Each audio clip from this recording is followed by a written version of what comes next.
Hey, welcome to another episode of the Games Men and Women Play. And we have a guest this time around, Asante Masawa. I said that right. Yes, I did. Okay, so we have a very interesting show for you this time around. And it's going to be something out of the ordinary, I would say. It is on men that date witches. And yes, I said witches, not bitches. Witches. And I'm here with Asante. He is very interested in sci-fi, horror films, and fantasy. And you have your own production company, right? And I really like the stuff that you post on your Instagram. That's actually, we'll put that at the bottom. It's Nubacy Entertainment. Nubian Mancy. Okay, see, that's why I need your assistance. Nubian Mancy. And how did that whole thing come about? The name or the company? The name, the company. Well, back in 2014, I used to own a production company. I used to own a lawn care company in Winnipeg, and I sold that business and moved back to Toronto. And when I moved back to Toronto, I wanted to pursue something not based on money, but based on passion. And film was something I've always been passionate about in terms of watching, but not really producing. And so I decided to pursue film. Oh, okay. And at that time, I had my curation page where I post all the fantasy sci-fi art. And then the idea came to me to merge my idea to get into film with my page. Whereas the art that I'm posting, we can turn some of those images into film. Yes, and I've seen some of those images, and they are quite interesting, guys. You need to check out that page. Yeah. I love it. Like, some of the stuff I see, like, that's crazy. So when it comes to, hold on, so you're a sci-fi man in terms of Star Wars, aliens, and so forth. Yeah. Everything across the board brings us to witchery. Mm-hmm. Now, from my understanding, witches were women from the 1800s that used to get burned on the cross. How do you translate that to having a relationship with a witch? Witches are in all different cultures, and they way predate the 1800s. Okay. So there's witches from Africa, from South America, Europe, even China, Japan, India, and I've met some of them from all different walks of life. And basically, a lot of people who call people witches, it's usually done so as a scare tactic, because if you're practicing something that's other than a traditional religion, if you're practicing like something that's rooted in folklore and like using medicine, like roots from the ground to heal yourself and not going to a doctor, a lot of people see that as witchcraft, right? Okay. And that's a misnomer that was adopted by white people.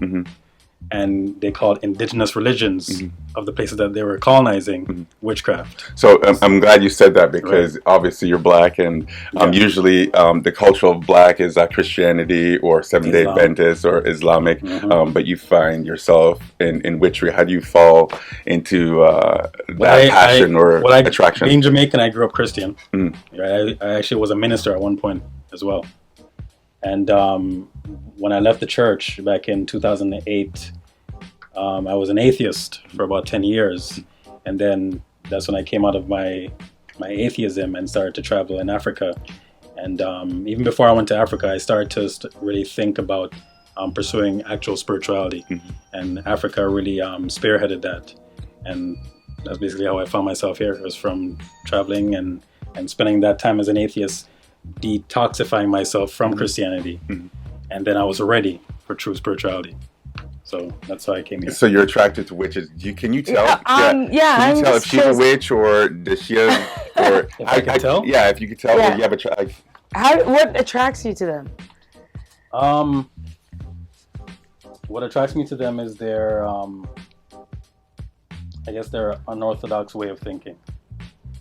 So the way that regular people will look at a life, a person who practices traditional mysticism will look at the world a lot differently, because they're dealing with spirits, they're dealing with energy, they're dealing with the ancestors, and those kinds of entities don't look at the world and don't adopt they don't live the life that we live in the world as regular human beings. And so when you delve in those kind of spirits, then you have no choice but to be a little unorthodox in ways that you navigate the world at work, in relationships, anything of that nature.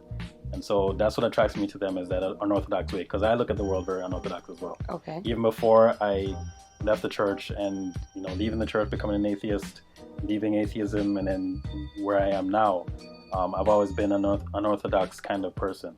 So that's just a natural attraction with me and them. So you said where you are now. Where are you now? Did you say? I practice African spirituality. That's like a broad term of different things. I'm still learning myself as to what that really means for me. Mm-hmm. But in terms of like what I call myself, I just call myself a spiritualist. Okay. Right? And that's rooted in African spirituality. Do you find being in that kind of relationship, you have more honesty, you're more open to the person because you're maybe connected to them on a different kind of level? More honest in what way? Like, I mean, because like we did an episode on in the traditional relationships and the lack of trust. Yeah, do you find that there's more trust there because you share something different than anyone else out there? Because it's not necessarily the norm, to date somebody that's like that. I don't know. More trust, I would say it's about the same in my experience. Yes. But in terms of the things that are important, that's where the delineation is different. Okay. The two witches that I've dated, one I'm currently dating actually, is they put big emphasis on bonding, and they have different ways of bonding than the average woman. Okay. Right. One of the ways in which they bond is with something called sex magic. Oh, okay. Sex magic. I want to hear about this. That sounds kinky. Sex magic. Okay. Yeah, and there's many different ways to do sex magic, but one of the ways in which you do it is by having sex with the woman on her period. Oh, right. Yes. Okay. And that's good for bonding and for what they call casting. So if you want to cast a spell for like an intention, right? Having sex on your period either by yourself or with another person can bring about some things for you. I don't know if anyone's willing to try that, but you heard that, people. If you're trying to build that bond. Well, you have to know what you're doing first. Yeah. There's a sequence of events. We're not going to do that. It could have some dangerous effects. Okay, that repercussions. Okay. Yeah, and I have some stories to tell on that. But okay. But yeah, that's one of the ways in which they're dating a witch is different from dating a regular woman, is that like their ways of bonding are different. Okay. Right, and that's just one example. Well, we actually have some audience members here, which I'm really excited about because I really appreciate you guys coming here, and we're gonna now throw it to you guys because that's what we're here for, is the audience, for you guys to interact. Like I said, if you have any show ideas, you can always send us a DM or email us. But in the meantime, we have people in the audience, and are there any questions that anyone may have for Asante and his experience dating witches? Because this is a very interesting topic, and so we have somebody. Asante, right? Yeah. Okay. Earlier that you ended up mentioning mysticism. I'm just wondering, was that more known because you had initially met the witch and then she kind of talked to you about it, or did you already know what that was before you came? Good question. Yeah. I've been a researcher since I would say since about 2003, and that's actually what started my trek out of church. Is when I researched the background of Christmas and how that came to be.